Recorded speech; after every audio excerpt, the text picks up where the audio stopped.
My mom went to a garage sale, found ColecoVision, and it had the Burger Time game. Okay.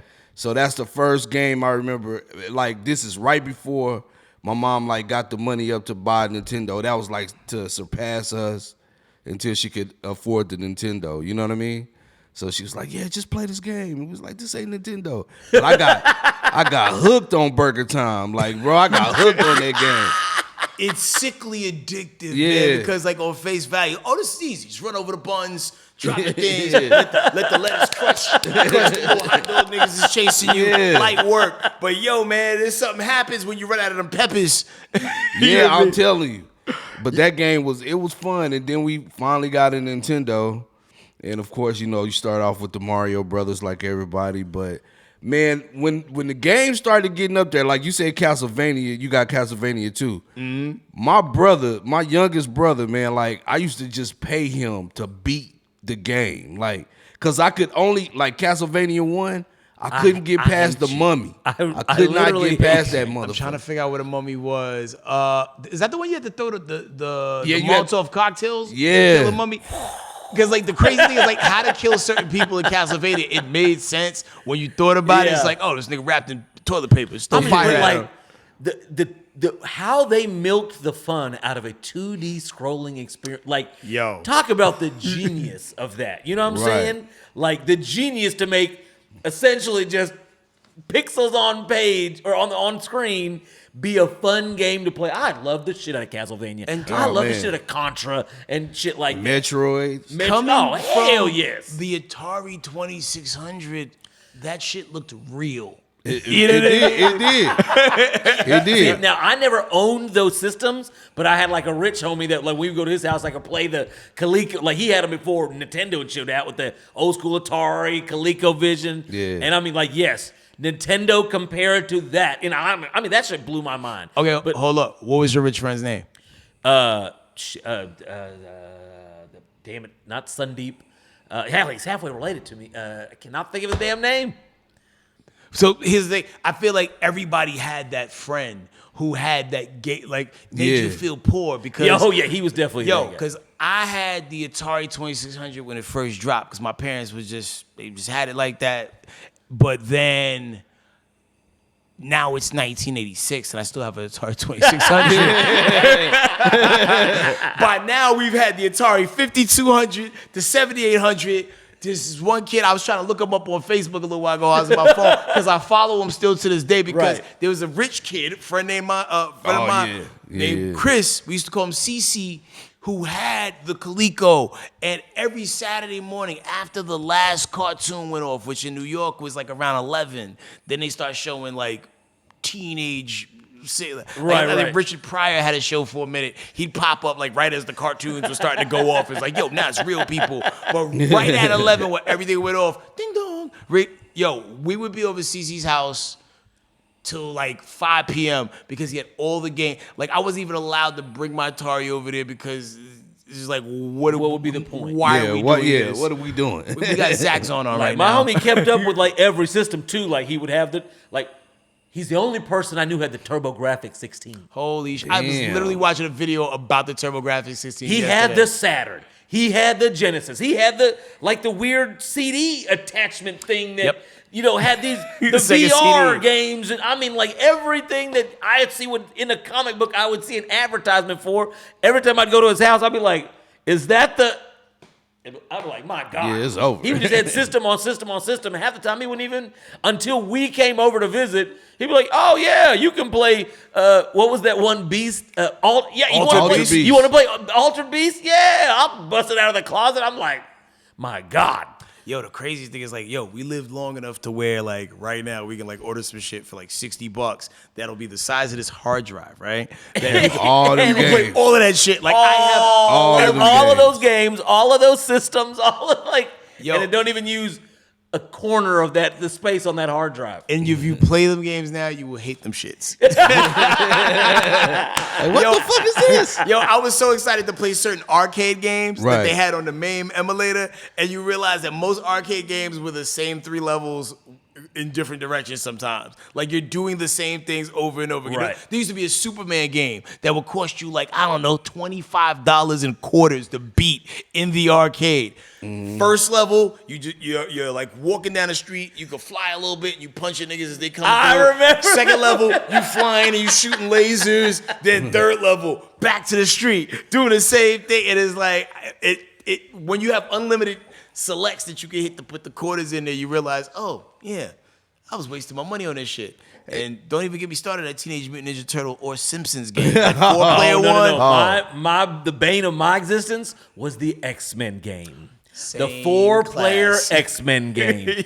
Yo. Oh my God. To be Wolverine for a few minutes, shit. I mean, I was gladly feeding that beast quarters, man. Like, No, those were like $20 games, really. And I guess when you think about the death of the arcade, when you really truly think about it, it's like, well, damn, like you could pump quarters into a machine that you'll never own, or you can get the physical copies of things and just kind of play double the price. Because like when you really do the mathematics on all of it, like some of those games you will never beat.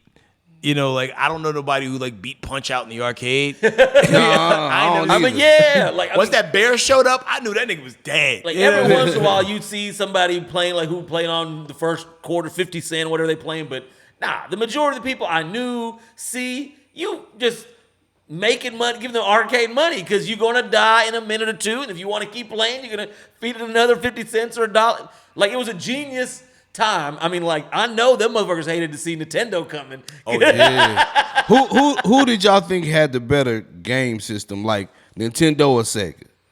I mean, Sega was further along, so their games were. I mean, like you know, they had seen what Nintendo did, now have more space and like RAM or whatever to put games out, so their games are going to be better. So it's hard to say, but like now when you get up to like PlayStation and Xbox, now like there's a real question of who was better, who's doing it better. Right. You know what I'm saying? Like when you say Nintendo, or now if you say like a Super Nintendo or Sega Genesis, now you've got a competition. Yeah, I think the fair battle is probably like regular Sega versus NES. Yeah. Because Yeah. that was really like Showtime at HBO, because Nintendo had some bops that Sega didn't have. Like Nintendo didn't have a Rocky game. Sega had a Rocky game. It was hard as fuck to beat. Like Sega always had more adult like titles than Nintendo, because Nintendo was going for straight family friendly fare. Right. And so Sega was like, well, hell, y'all can't work with Nintendo? Shit, bring that work over here. I'm sure we can find somebody to buy that. I'm sure there was one person there to talk like that. The Predator games, the Alien games, all the stuff that Nintendo wasn't gonna make.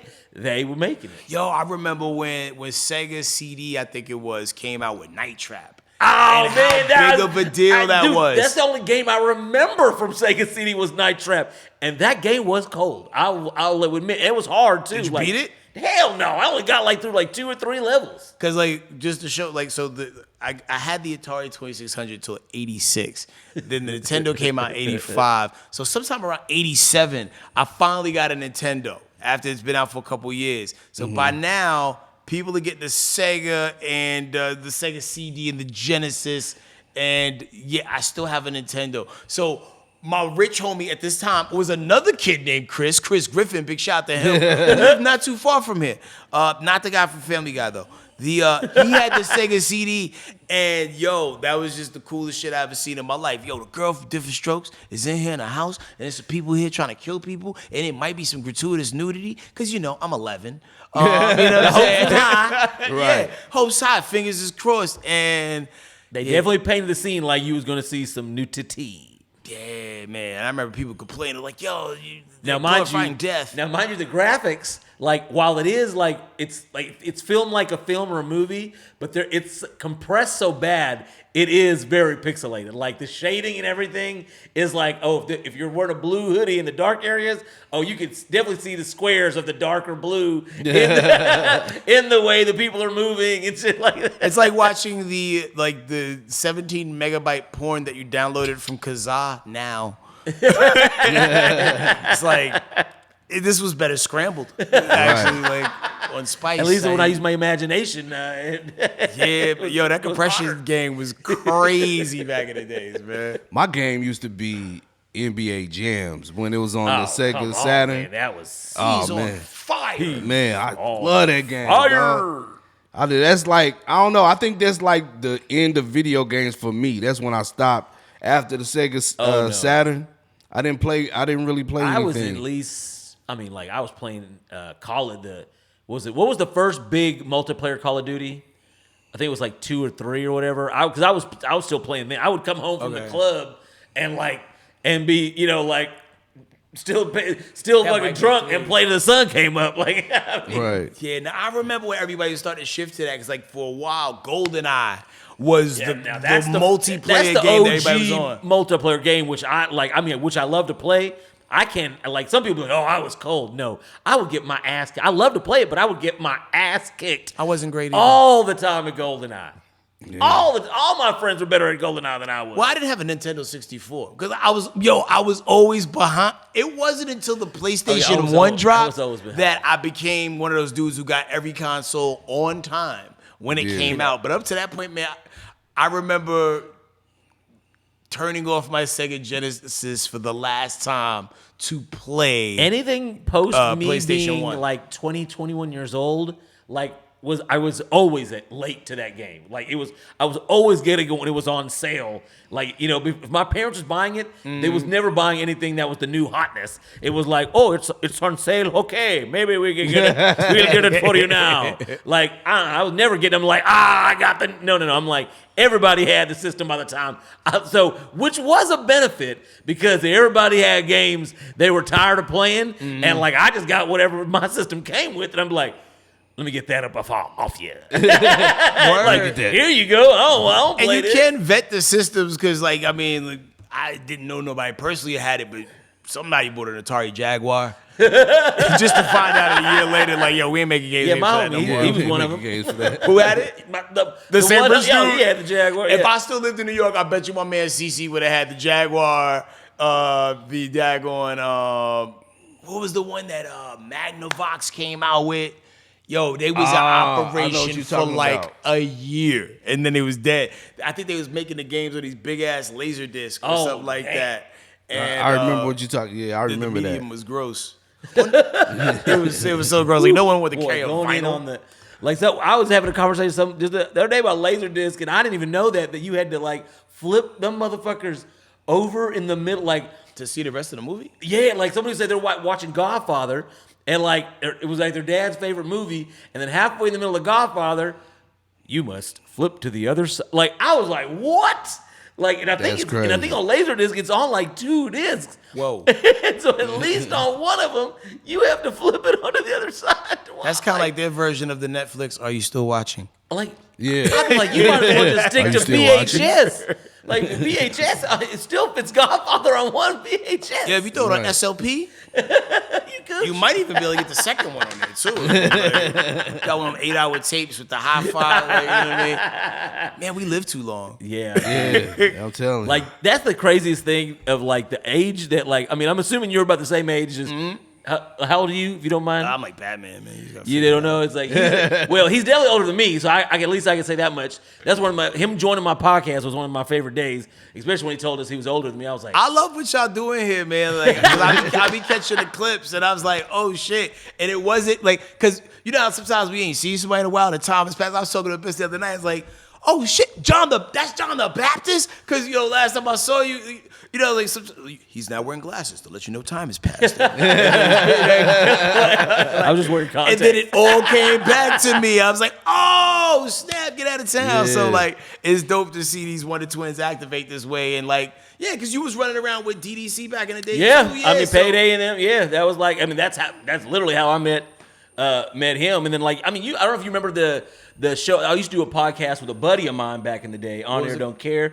With a friend of mine, 80 Proof. You may not remember. You've been busy. What year was this? Hell, I was one of the first dudes doing this. I'm talking 8-9 years ago. You may not even know. Yeah, and so you may not even notice. But we was getting a little bit of buzz from it. Anyway, he passed away, and at some point, later, I got him to fill in for my homie spot. So it's been on and cracking. That's super dope. And DDC as a crew doesn't get enough credit for this, but y'all legit were Wu-Tang. They you know were. what I mean? There was so many members that different and very different everybody too. was different. Multiple Yeah. producers, Thing. multiple producers, multiple sounds, a gang of rappers. Sometimes different people that did different stuff that wasn't even music. It was they were literally like in Dallas Wu-Tang. Yo, I mean, it's never too late. I would love to see a collabo between DSR and DDC because That would be dope. there's some lyrical people on both and both truly represent aspects of what Dallas hip hop is, and I think it's a culture clash. And that both people were, wanna I see come think, in. like a natural kind of a sound progression from that sound from Houston. Like, because DSR definitely doing a more Dallas iteration of like that Texas sound, but then DDC and like that Slump and everybody had a very more like like the Swisher House kind of like like the slowed down sound, which is still all kind of organically. It was different, but like still inspired from a Houston sound. So it was like, yeah, I think you're right. Like I would love to see some kind of collaboration, or at least DDC and Slump and everybody to get as much credit as DSR, because DSR never goes hard, but I think they go on. They're unsung heroes for sure. Yeah. that side of some unsung heroes. Because that's the saddest part about moving out of Atlanta. There's certain outfits and sets and crews you don't really hear about once you get past like Oklahoma. You know what I mean? So I be trying to tell people like, you never heard of Lil O, Fat Rap with Cheese? Give me 50 feet. You never heard of motherfucking Pimpster, Dickies and House Shoes? Right. But then there's some people in Atlanta like who got they people that you don't know about. It took me a while. Like, wait, we seeing spaceships on Bankhead? Fabo. Oh right, yeah, Fabo. Like that's the thing. Like you really didn't hear about Fabo like that, but he was killing it over there. And everybody respects him. Like, yo, Fabo. Fabo is such a hip hop head, bro. Like he's known what you know him for, but he's such a hip hop head. And I remember it was like maybe like my third or fourth year I was there. We ran at each other somewhere, and he's like, bro, I fuck with what you doing, man. Like he had a record that he just felt like wasn't 100% in his wheelhouse, and he gave it to me. And like I haven't put it out yet because I'm just trying to, because I was trying to make it a bodega record, Right. Yeah. and it was just too long. Because like it was his verse, his dope ass hook, then all three of us rapping on it, and Be too long. no one wants to like fall on the sword and be like, take my verse off to save the song. Because everybody did their thing on it, but like I do want to put it out, but like it's hard to put out a 5-minute song in 2024 because people attention spans is like, Yeah, it's gone, man. Like niggas got 2 minutes. yeah. That's most rap videos now are like 2 minutes. Most rap songs are like 2 minutes, 2.5. You know, I mean, even like as a DJ, I mean that's like like you having to clip it anyway because like to keep the party going, keep the party going, and play different music. If you play the whole 4 or 5 minute song, you gonna play something else tonight? Like, right? I always assess things like, and sometimes the worst. I'm very optimistic, but sometimes I assess things in the worst way. These niggas don't got nothing to say. That's why your song's so short. But the answer is probably more so with like, you can squeeze more songs in an hour. Like, but I think there's a lot to what you just said is because I mean, like some of these guys don't have more to say than that. Like, right. So that's just it's a perfect storm of opportunity for them to not have anything to say and not have to have anything to say. So. And then too, when you like, I got this beat off of SoundCloud and I recorded this song by myself and I'm not working on anything with anybody else. Nobody to produce me, nobody to say, hey, say this differently. You kind of either like crank out so many songs to where like, all right, I'm running out of ideas. We're gonna make this one short and sweet. I'm gonna say exactly what I need to say, get in and out. Or like no one could be like, yo, you should do a bridge right here, stretch this out, do this, that, and the third. Let the beat ride. Bring in the sax. See, I think like if you're like, and I mean, I'm working with a couple people who are very, green, so I'm just kind of letting them learn. But it's like you either run into people who are willing to learn, or you run into people who don't. And so like if you're willing to learn and you are doing it, I got my YouTube beats and whatever. But like you're probably gonna if you have some talent, there probably is a producer be like, hey, like hear one of your songs and be like, hey, I think you should do this or this, or hey, would you like to work with me? So I mean, like, but some people, nah, like, what do you? No, you paying me to like, no, you're not there yet. I'm trying to help you as an artist. Right, I got 500 views on this last 500. Right, yeah, I don't know, man. Like when I was like really shooting a lot of videos for artists, it was hard. Like the young crowd is like, bro, listen to me. I'm telling you something, man. You gotta, when you record your songs, you gotta do better, bro. Like, you know what I'm saying? It's like their vocals be all over the place, and then it's like you trying to get this video together for him, and then it's like he's rapping, ad libs are way up here, or they cut down here, or you know what I'm saying? And it's like, here's your video. I mean, but then that's like, I mean, when I used to shoot people for videos, I mean, hell, even sometimes even like people were great songs, and then they're like lip syncing. I'm like, no, just say the words, because otherwise you're not gonna match. Like, you know, just not saying the word is, your mouth ain't moving in the same way that you said it when you delivered it. So just go ahead and say it out, and then they'll start out and stop. I'm like, okay, like, it's not gonna look like you. Like, look like you don't know the words of your own song. Like it, like this I've seen that so much. This exactly. Like, and I'm someone, and I always see that all the time. And I get tired of telling people, but you can tell the difference of people who want to learn and who like I'm like, keep like act, like don't just kind of start just forming down and just saying the words. Like, nah, this is a music video. Give it some energy. What is is it an angry song, a love song, like whatever that is, you need to be like exhibiting that emotion in your thing. Don't just deliver the words of the song. Like, are you excited about the song? If you aren't, nobody else is either. Right. Yeah, I think, too, like, it's similar to why certain famous artists don't do a lot of interviews. You know what I mean? Yeah. Like, not everybody's supposed to be seen. No, I agree. And I with think that. some people do videos because they feel like they have to do videos because you have to operate, or you got to be seen, heard, and touched in some situations. And yeah, maybe people should stick to two sometimes, because some people are like, oh wow, that's what they look like. I don't know if I believe anything they said anymore. And yeah, we're good.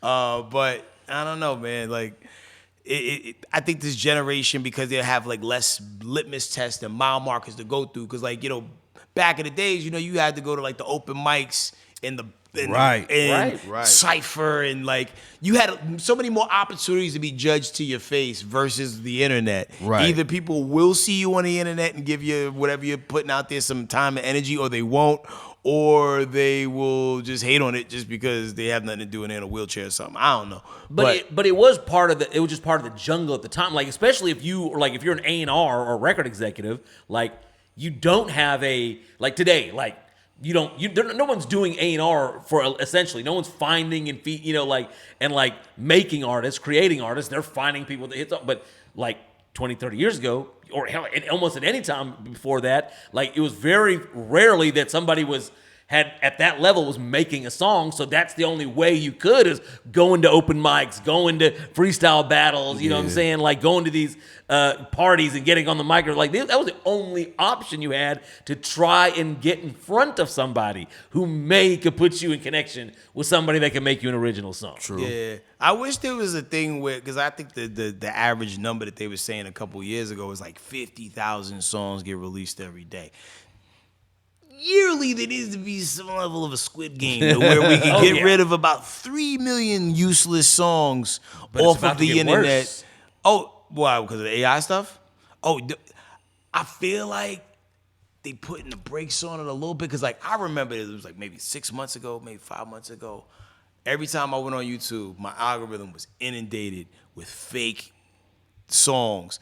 And a lot of them are jamming. I got a playlist saved. Yeah. But like, it's getting to the point where, like, so I have a buddy of mine. He always tries to, like, hey, I wrote the song, and I look at it, I'll be like, AI wrote this. And he's like, how do you know? I was like, because there's no way this fits in the song that you're trying to write. This is just words that happen to rhyme at the end that have no like care about the thing. But it's getting to the point where you'll be able to feed it the song and the song intention, and it will write it like to the bar. That I'll be like, and then at that point, if you don't know how to write a song, then everybody's gonna do it. You know what I'm saying? Man, everybody's gonna do it. There was a thing I do like some freelance work for this company called Musiversal, and like sometimes I'll either have to like write a verse to feature on something, or they will have me rap what AI is. Somebody sent me a record the other day, and I'm like, "What do you want me to do to this song? It's done."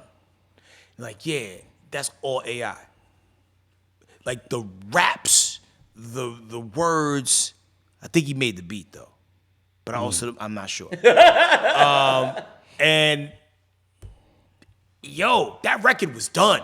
But I guess to put it out legally, he needed a human voice over it. So I had to trace over that and like try to outperform the AI. We really like John Henry out here fighting against the machine in real life when you think about it. And it's like teaching a child. It's getting smarter. Because I remember a few years ago like prompting a person staring off to the sunset at the end of the world. And it's like, yeah, that kind of looks like a person. Like, I just put out a Bodega Brothers video. Yeah. 60% of it didn't happen. And you wouldn't know what parts if I just ran the video for you right now. And that shit is scary. Like, there's a guy who sings the hook on a record. I took 2 pictures of him. And this nigga is doing the most exciting shit in this video. He ain't doing it. I'm like, damn, I wish I wasn't in person. And like, yo, my man on a sleigh, he killing, he all animated. Like, I'm like, damn, shout my man Big Steve. Man. Like what I did with like as a child, like a lot of the almost in all areas of technology, as stuff we've watched in science fiction is in some scale coming true. What I didn't know was that the arts were going to be the first to go.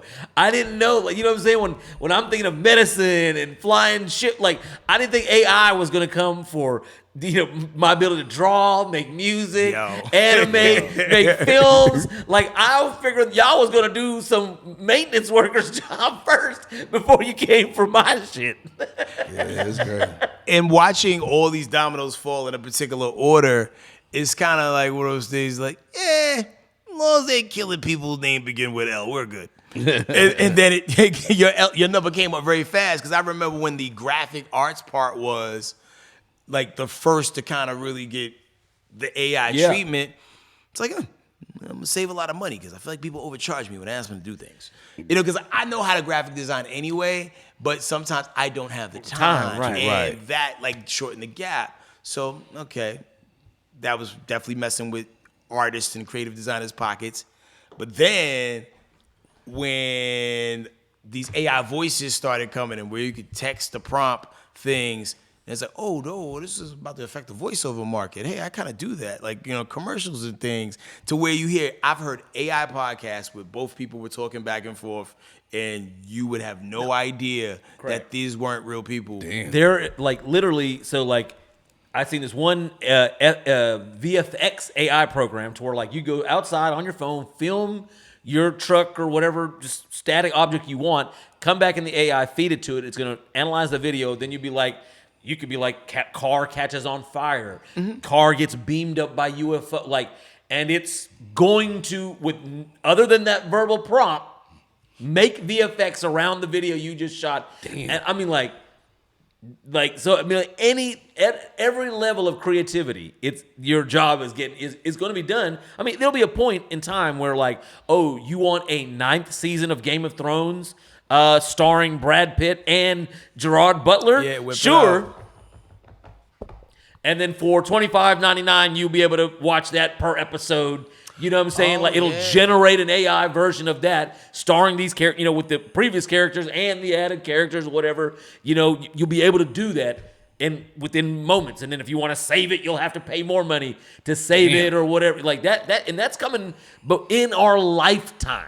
That's probably coming the next year or two. Yeah, I mean, like I'd say it's moving so fast. I mean, I wouldn't say, I think 2 is, but 5. I think 5 is a generous amount of time where that will be like I think that's when hard drives and shit will be, these cable boxes will make a comeback because you'll have to be able to save that. So, you know what I'm saying? Nah, I think 2 years for like the fan film component of it, to where like you got people rogue, like, yo, give me a final episode of Webster. You know what I'm saying? Or like some shit that didn't get like good proper closure. Yeah. That's exactly what like imagine your favorite show got canceled and you could be like, yo, what happens at the end of Heroes? Right. You know? Right. No, that opportunity is literally coming to you. Like to a house or theater or whatever, something near you, that's coming. Yo, I mean, have y'all ever watched any of the fan films on YouTube? Oh, I do that. I used to see this guy that used to make like what do you call them, like movie premieres. like AI movie premieres, but they'll mostly be like Star Wars or something like that. But I was like, damn, this shit is dope. Like, you know what I mean? Like, I'll go into specific genre dives of fan films. I'll do Star Wars fan films, Alien fan films. I mean, like, that to me is like, because as a cinematographer, like, that inspires me to see what people with little to no budget can accomplish. And like, now that's the thing is, until it becomes that easy, the entry level does get it easier, because that way someone who doesn't have access to a 1,000-man shop in Singapore for VFX will be able to make a film that because that is a 6K camera. So like, is that the Blackmagic? That's Blackmagic 6K. So Do you love it? I do. It's so beautiful. I keep putting it in a cart and taking it out. Like, I mean, because here's the thing is, like, I had the 2.5K and like I loved it just as much. Okay. And it was the size of my cell phone. Editing you know on what I'm saying? DaVinci? Like, well, I mean, at the time I was using Premiere. DaVinci was nowhere near as good. Like, this was years ago. But like, now it's a similar picture, but it's like also 3 times as heavy and like needs a way bigger hard drive and everything. But like, like that 2.5K, like the picture, like, I mean, when I would show people, be like, it looks like a movie. I'm like, well, that's kind of half the point. But thank you. That playback is repugnant Oh, on an 8K, because like there's a movie that I've been filming for way too long right now that it is shot on 8K, and every time we would look at the scene playback, I'm like, yo, you just upload that. Like, that's pretty good. Like, the technology that we have at our disposal, like, I just wish I could slide my lifeline back like 25, 30 years, and like, a lot of my choices would be different if I had access to what some of these kids have. Like, that's the thing was, people come to me and like they tell me things like, hey, I want you. I'm like I need you to help me. I'm like, are you insane, kid?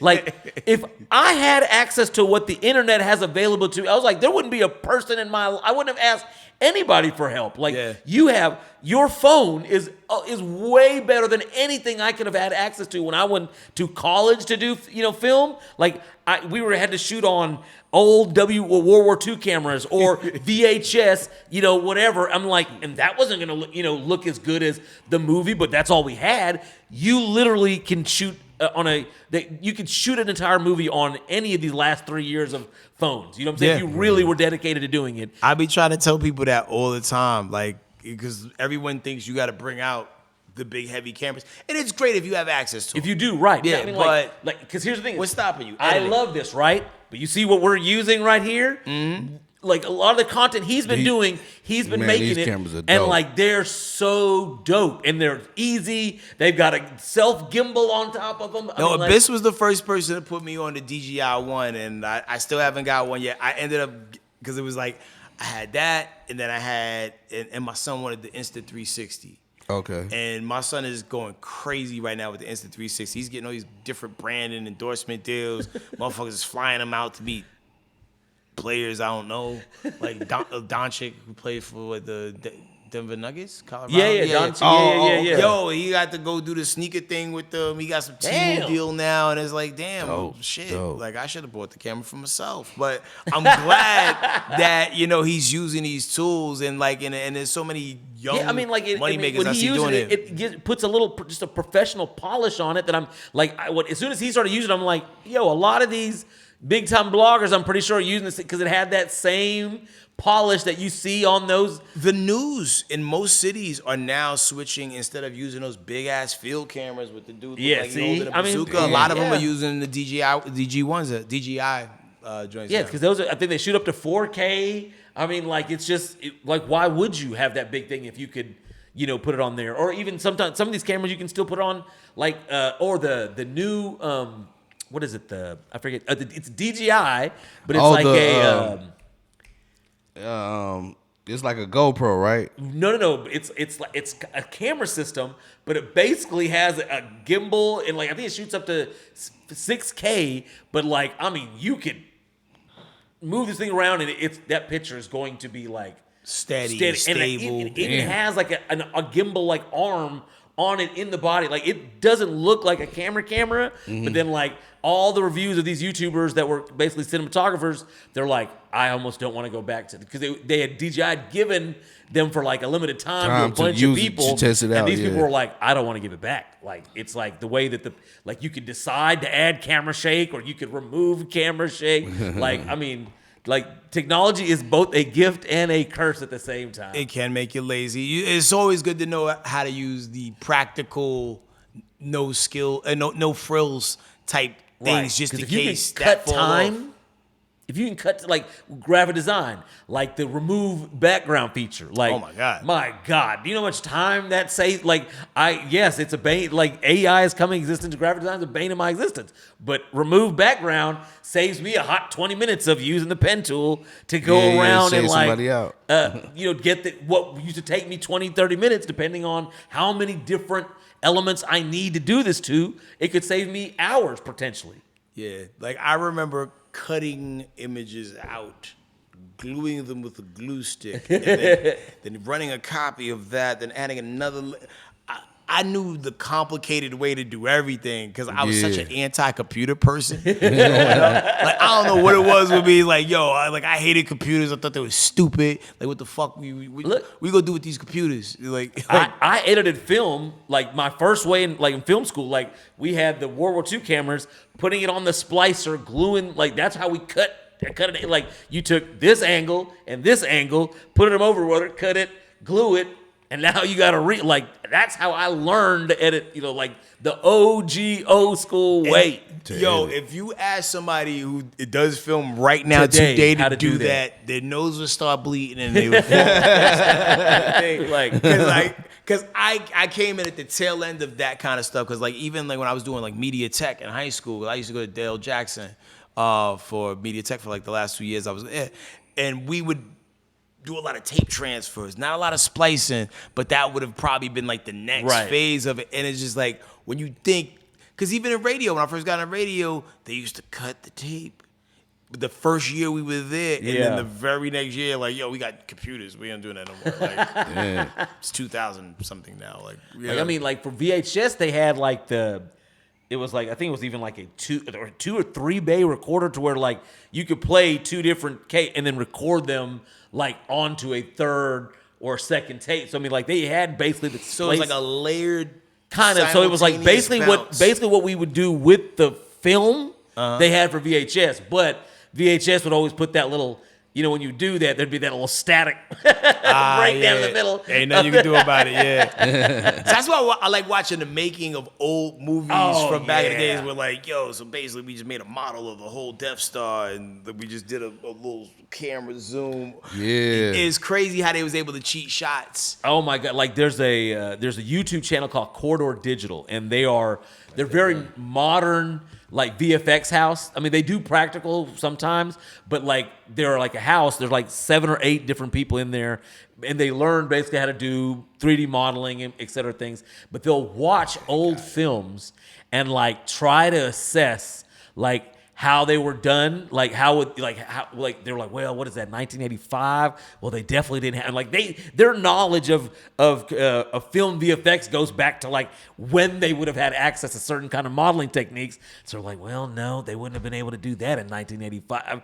And then sometimes they'll get the people from those things. They'll talk about that's a miniature, and well, that's a 3/5 size miniature. I'll be because we needed the water to look real, and if you did it at that scale, the water droplets don't. I'm that's why they had these big, they had a lot of shit would have these, not itty bitty miniatures, but this size because the water looks more scale at that size than I'm my God, I never would have thought about shit like that. Stuff like that, forced aspect filming. Aspect ratio, I forgot what movie. I guess Lord of the Rings did it. Elf relied on that. Elf did a lot of that, I love seeing people do cool trickery with just in camera. If we just post right here, we ain't even adding nothing extra. It's just how we shooting it because we went to film school or something. The first Star Wars movies, those wide shots of planets and stuff, even with moving actors, they would just pre-select the area they would shoot in, and then put someone paint literally over a pane of glass, the rest of it. So like the scene of like when the Emperor arrived to greet Vader and like the whole like Empire's like lined up waiting on him, like there's only like the only thing they filmed literally was a ramp and a couple of dudes. Everything else was a painting. That the camera was catching in frame, and then it was framed at a point where they're so far in the background, they're small. Damn. So the aspect ratio matches the distance of the camera, but the 100 ships, the 100 stormtrooper, all of that is just a well-painted matte painting. Nah, that's when you think about mixed media, like all right, film, live action, paintings.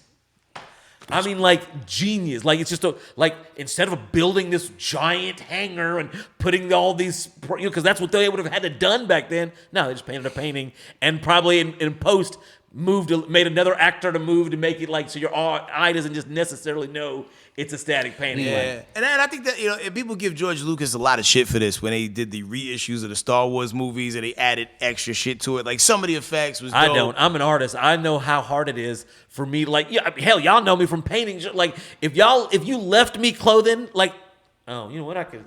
And that there, I can. Yeah. Oh, shit, let me put them on the back. Like, nah. Like, I understand exactly. Like, when people criticized him, I'm like, no. You let me hold on to my art. I'm gonna keep. You went a little crazy though. Like, of course we was good for, but it's like, yo, what if we extended the cantina dance scene? Crack. Artists are crazy. We are crazy. You know, you are artist. You crazy. I get it. He's artist. I know he crazy. Like, especially like when I go back, because even with this video we just put out recently, it was a older video that like we made during COVID. It was literally called A COVID Christmas. And it was like, okay, that shit is dated now. So I was like, so we re-recorded the song, changed the hook. I had my man Big Steve on the hook. And then I had to like edit all of the shit that had like COVID mask in it out. There's a few of them in there still. But it was like Keynote's rapping in a COVID mask because he didn't know his lyrics. And then Travi's rapping in it like, because I think he was like, yo, I don't know the song. I tell you what, just put the mask on and just rap. No one will know what you're saying. Just sell it physically. Right. I mean, that's all you have to do is sell it. That's all you got to do is sell it. But man, like, I want to go back and re-edit every video I ever shot or edited because, like, we have better technology now. Yeah, right. I don't want to extend the cantina dance scene though. You know what I'm saying? Better transitions. But that's the thing is like people like those kind of artists like they did what they did because they may not have been able to do what they want to do, and then you give them access to do something a lot easier. And they're like, well, maybe we'll just go ahead and put that in. You know what I'm saying? I'll just go ahead and add that in there right quick. It's hard to tell an art like you never look at your own art and be like, man, I think. That's it. It's done. At least me, I don't. It's never gonna be that. Yeah. Even if you add a little bit more to it, just to say you did. You absolutely could fuck it up. You absolutely could fuck it up. But for me, it's hard to like just say it's done. Oh yeah, now I fucked up so many times at painting sips where I'm like, a couple more trees. You fuck up. You're like, oh man, like damn man, my hand wasn't steady as it was when we started this. In the beginning, I fucked it up. Too much sipping. If y'all could change the ending of any movie, what movie would you change? Damn. Oh, that's a good one. Damn. You know what? Pulp Fiction. Okay. I want to know what the fuck was in the briefcase. I want to know badly. Like, you know, I've read different people's takes or whatever, you know, like, oh, it was souls and blah, blah, blah. But like the way it ended, I probably would have changed that. And Reservoir Dogs. I probably would have changed the ending of Reservoir Dogs too. I was like a big Tarantino fan like back then. I fuck with all his movies. I mean, I'll probably look. I'm gonna sound like a damn crazy person, but like y'all know John Woo, that kind of. The Chinese film, he actually made a lot of American films. Like Hard Boiled. Yeah. See, like that Hard Boiled, but like those are the movies I'd probably change because Chow Yun Fat dies in a lot of the end of those movies, and like you know they have hardcore movies, so their protagonists usually die in them, and that's for me that'd be like, oh man, like in my time of my life I wasn't ready for just like the hero to die at the end of those movies. You know what I'm saying? I'm like you be thinking they in American movies those guys live for part 2, not in Chinese cinema.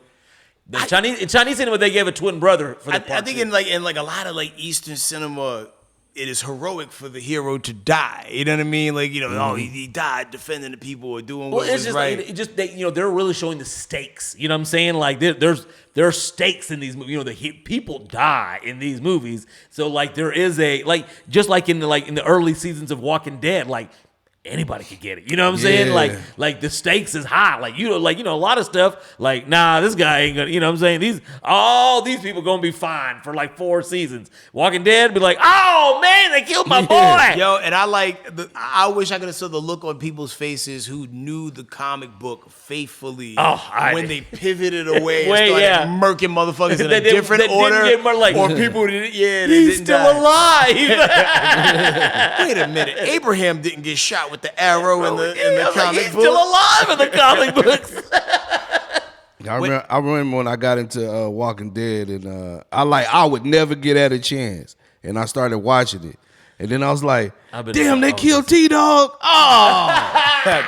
Was he liberal in the comic? I don't remember. Yeah, no. Actually, I don't think T-Dog was in the comic. They had different black characters, but I don't think T-Dog was in the original graphic novel. I don't think. I felt for civil rights purposes, that nigga had to go, man. This nigga T-Dog, but he was. Look, I liked it. He was on there at least 3 seasons. Yeah, that's what tripped me out because I was like, he ain't gonna make it. I He thought chubby and black. When I saw T-Dog, I was like, oh, he died he died today.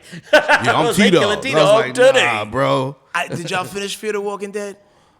Fear of the Walking Dead? I don't think I've finished Fear of the Walking Dead. Yo, see, I don't know. Nobody has watched all of it. I'm not all caught of up. any of the. I've watched a lot of the Fear of Walking Dead. I don't think I'm caught up, but I've watched most of it. Shout out my man Daryl Chill Mitchell, who he was in a group Groove Beat show. He's in House Party. Oh, gotcha. Yeah. He got a motorcycle accident. He's in a wheelchair. So Oh, Chill. Yeah. Chill. Yeah. Yo, seeing him live at least 2 seasons of that show gave me hope that anybody could make. Because I think I don't know how the series ended because something happened at the end of season. If it went for 7 seasons, at the end of season 5. I twisted my TV ankle, and I couldn't keep up no more. There was too many shows. I watched a lot, and I liked a lot of them, but at some point it got too much. And I even tried, the Daryl show was all right, or the first season of it. Okay. But I haven't watched any of the new that they got Michonne and The Ones Who Live. The ones I ain't watched any of that yet. And they came back with a season 2. There's Daryl and Carol now. I've watched a couple episodes of that, but I don't quite get it, so I haven't really dove back into it yet. Yeah, I that's why I be trying to be on my completion and shit. I try not to jump into one thing until I finish the thing that preceded it, because I feel Easter eggs, I'm missing something. It's tough. It's tough because sometimes I grudge watch shows just because I started it and right. Oh, I do that a lot. I at least want to now. In the digital age, I will say without AI, I take use of the digital shit to where I will fast forward through television scenes and movies that like you're saying, that's the perfect way to frame it is grudge watch. I'd be like, okay, I don't need all this exposition. I don't need this the background shot, the establishing shot. So I will take what maybe 45 minutes left in the movie and make that 25 truncated. Yeah. Truncated. I'll tell you a show that I'm real into, and I watched the whole thing, but I noticed so much that I missed that I keep going back and I keep I get distracted from it. You know what I'm saying? Is Mindhunters on Netflix. I'm aware of it. Dog. And they should have came out with season 3. One? Yes, bro. I've seen it, yeah. It's when the when the FBI binge. I watched the whole thing in both times. Dog, I binge watched it. It's right? 2 seasons. Yeah. They were coming with the 3rd after COVID, but they decided to cancel. I remember it was either COVID or a writer's strike that got it. They decided to cancel it. But man, that show is great. Even today, I might go home and just be like, let me start from season 1 again. You know what I mean? Because They didn't have a cliffhanger. They're supposed to come back. They were supposed to come back with a 3, but I don't think they canceled it. Like it kept coming strong. Like we are making season 3, and then all of a sudden it's like, no, we're not. We're not there. You know, we need AI to write that for us. Yeah, exactly. Man, that boy, writers. I feel for writers because it's gonna come to. I mean, I heard in the writer's strike they was trying to work an AI deal, but at some point that's gonna come to an end and be like, we don't need you guys anymore. I feel like you're always gonna need a human touch because even going back to what you were saying about your artist friend who like you could tell AI wrote it. Like when people send me things, I can tell. Yeah. No, I don't know about necessarily in the like cinematic writing space because I did one time like enter a movie idea into ChatGPT just to see done that. What it would come out with. I mean, the better the models get, like, you know what I'm saying? That you be able to tell them, write it like this, and they'll be able to, you know, and then you may just everything has weed in it these days. Like, you may just need one writer on staff to be like, put some human touches on it, but you won't need the AI. Yeah, you won't need the writer's room. You'll just need that one writer. That's a gig, AI proofreader. That's totally a gig. Because I fed it a premise, right? And either the AI was so fucking good that it like came up with the exact same premise I did, or my idea was so fucking basic that it was the same idea. Because I almost don't even want to say it. All right, fuck it. So there's two people, kind of like in a Lil Rel or maybe even a Craig Robinson kind of space, right? Mm-hmm. Where like I don't know, they running from the mob, kind of like Sister Act, right? Right.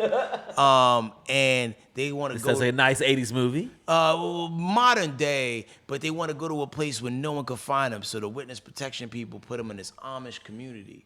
And the Amish community, they're not really like, we don't want these guys around here. But, like in most stories, oh, you learn from me, I learned from you. And then eventually the mafia dudes track them down at the thing. And then all the Amish people come up and like defend them and like, with their pitchforks and lanterns or whatever it is they use to do stuff over there in the Amish world. And everyone's better now because of their experiences. Right. Got a feeling a lot in the middle there, but some action sequences, you know what I'm saying? Yeah. Maybe a love interest, a potential love interest. Yeah.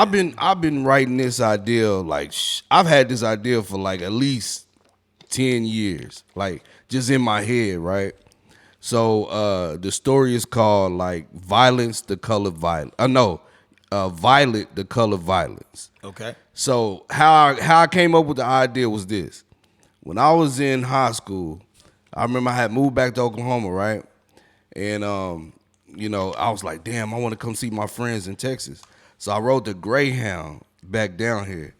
And we stopped in this country-ass town. And, like, on the bus comes the baddest Puerto Rican chick I ever seen in my life. I was like, what the fuck are you doing out here? You know what I'm saying? Like, you don't even belong. Like this, like, you know what I'm saying? It's like a music video. We stopped in Ada, Oklahoma.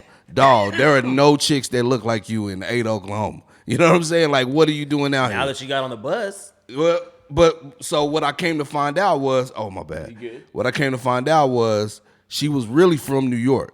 Okay. She had an uncle that was a doctor that lived in that town, and her parents made her move out there because she gets in trouble a lot. You know what I mean? So like we on the bus, we riding a bus, and we going back to Dallas or whatever. And like we were like, hey, when we get to Dallas, like let's go to McDonald's, get something to eat and shit downtown. You know what I mean? It was gonna be like a date or some shit. And what ended up happening was her uncle was a Capel police officer, and he was right there at the station. Well, first my dad was there too, though. Like my dad was just standing there. I was like, damn. Like, you know what I'm saying? Like, come on, man. Like you could have came later. I was gonna ride the dark bus to your house. You know what I'm saying? My dad was like, now. Yeah, my dad was right there. Being a good father, and here you are mad at it. But then like, I walked in the station, and then her brother was right there, full uniform, everything. You know what I'm saying? Skirt. So I got a number, and I talked to her while she had like moved back to the Bronx. And she got in trouble again, and her parents made her move back to Puerto Rico. So wow, that's a I lost touch with her. So I came up with like this whole story concept of like, What happened to her? no. like this guy that has like these, and this is what I'm stuck on. This guy that like starts learning that he has these like superpowers. Okay. Basically. And but there's something that triggers the superpowers. And what it is, it's like some ancient African jewelry that he comes across. Well, how he comes across it is this. He meets Violet. Violet is actually running away from an ex-boyfriend that was like this like kingpin Nigerian dude. You know what I'm saying? So he meets Violet. She stole a piece of the jewelry from the Nigerian dude. And they're laying in bed. You know what I'm saying? Like she meets him, blah, blah, blah, blah, blah, blah. They sleep together first night. And they're laying in bed. She's getting ready to sneak out the hotel. But she keeps noticing every time she picks up the jewelry, it kind of like gravitates towards dude. So she's like, well, shit, I'm going to just leave it. And that's how he starts finding out he has superpowers, because the bracelet or whatever just comes attached, you know what I'm saying? And it's just like, what the fuck? You know what I mean? But there's a whole armor system. Like, it's just not just the bracelet. You know what I'm saying? So, like... Wakanda forever? Yeah, basically. Or the Seven Rings, Shang-Chi. Oh, yeah. I only saw that one once. But, so you try to figure out, like, so once he gets the rings, like, once he gets the jewelry, what his motivation? Objective or motivation is from that point? Well, his motivation from that point is like, okay, so Violet leaves because she's on the run from, Nigerian guy. So what he doesn't know is the Nigerian guy is like his half brother, and this jewelry that they have is like family. It's like family. It's sacred, and like only a certain type of bloodline. Like, okay, so I figured this part out. The family that owns this jewelry, they were like kicked out of a part of Africa because they were different from everybody else, whatever town or country they lived in. And they like the family migrated and found this land that they kind of, developed. And a lot of people in that community were like these scientists. And they came up with the idea of making this jewelry to like store their powers, basically. You know what I'm saying? So like they came up with the jewelry, and then like they made it to where only a certain bloodline could possess the jewelry. That's why the jury was like itching over to him when, Violet like had it. We got to work on your pitch, but there's something here. Yeah. That's what I'm saying. Like it's the story is all over the place. The story is all over the place. I feel like this is you got to find a motive. You got to find the problem. Like this is what all film writing or story writing about is. Now you have your person. What is it you want them to accomplish, or what is it you want them to get over? Like that's the whole movie. You know what I'm saying? Whatever that issue or problem is your entire. So you got to make that whatever that is interesting. Right. Is the Nigerian dude that was after the girls? This is the villain.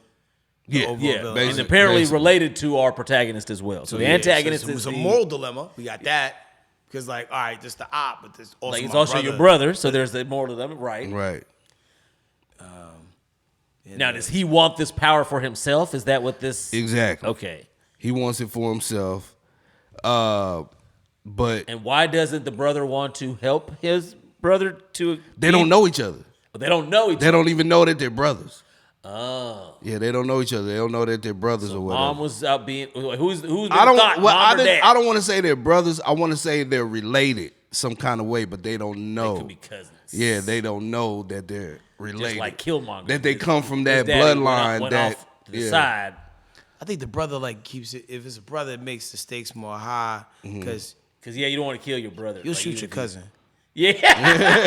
Oh yeah. Fuck that motherfucker. You know what I'm saying? Like, yeah, but brother or like father, or maybe even stepdad. Like, but then it depends on what your relationship with your stepdad was like. Right. Like, he was good to your mom. But damn, man, you trying to kill me over a bracelet now? Like you gotta go. Because when he has the armor, like it's like one of the things where like nobody know who he is because he has this stuff on. Like I'm guessing the further that the story goes, like the armor is going to help him like obtain his uniform, like basically. So like when he gets to a certain point, like So it's kind of like the Omnimatrix. yeah, from like Ben you're 10.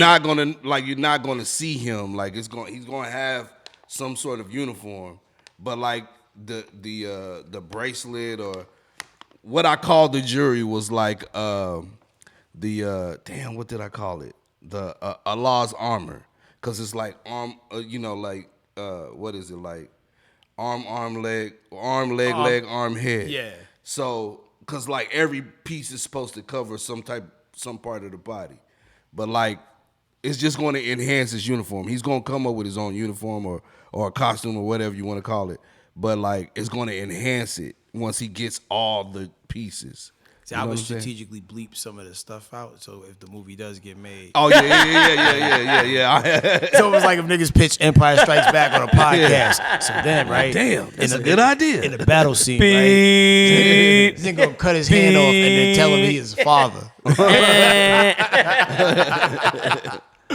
Man, like yo, it's crazy you mentioned that arm, leg, Clip it, chat. Chat, clip it. Arm, leg, arm, head. Yeah. Yo, because I always felt like Voltron was a metaphor for like. Yeah. This Islam God body. Yeah. Like, you know what I'm saying? Because, yo, four arms, leg, arm, head.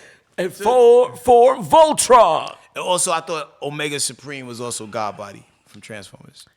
Omega That's definitely a 5%. Oh, the big ass. He was a city. But I just felt like that was a righteous name. Like I feel like I know Omega Supreme in Harlem. You know what I mean? Omega Sure Supreme. Peace, God. Yo, peace. Word is bond, son.